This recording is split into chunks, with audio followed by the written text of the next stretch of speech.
preceded by paying obeisance to His Holiness the Dalai Lama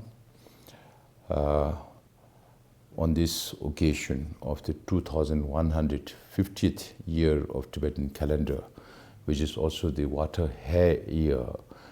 On behalf of the 16th Cabinet and myself personally, I wish to extend a Happy New Year to all the Tibetans inside Tibet and outside Tibet. As we enter into the new year, we enter the new year with a new hope. Of course, to have this hope, first we have to understand our own situation. We survive in the manner that we survive today mainly because of the leadership of His Holiness, because of the far-sighted vision of His Holiness, and because of all the deeds of His Holiness over the last 63 years since we came into exile. And His Holiness has been going around the world with folded hands. And that is the reason why we are in a position that we are today. So therefore, I urge every Tibetan to recognize the services that were rendered by His Holiness and follow His Holiness' guidance, because His Holiness is such a leader who is revered by everybody in this world, perhaps except China or some other people.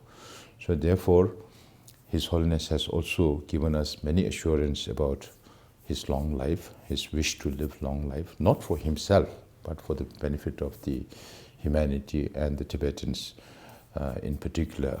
So therefore, whether the Lama lives long or not also depends on the relationship between the Lama and the disciples. And we, being his disciples, have to make sure that we follow his guidance, we follow his leadership, his words, his thoughts on any activity, whether it's regarding resolving the Sino-Tibet conflict or whether it is looking after the welfare of the Tibetan community in exile. These two responsibilities that are entrusted on the Central Tibetan administration, we are fully committed to follow the thinkings and thoughts of His Holiness the Dalai Lama and the guidelines that he has issued over many years. And I urge every other Tibetan also to follow the same, and we will be able to achieve what we intend to achieve with cooperative effort of all the Tibetans, whether it's the Tibetans inside Tibet or the 130,000 Tibetans in exile. So we have an added responsibility and we should not forget that. And then if we all contribute to the cause of Tibet, then we will definitely reach the objectives that we have set. So I again wish you a very happy New Year, happy Tibetan New Year, and I also wish that all your dreams, all your wishes be fulfilled, that throughout this year you don't fall sick, you live happily and be in a position to serve the community. Thank you very much and happy Losar again.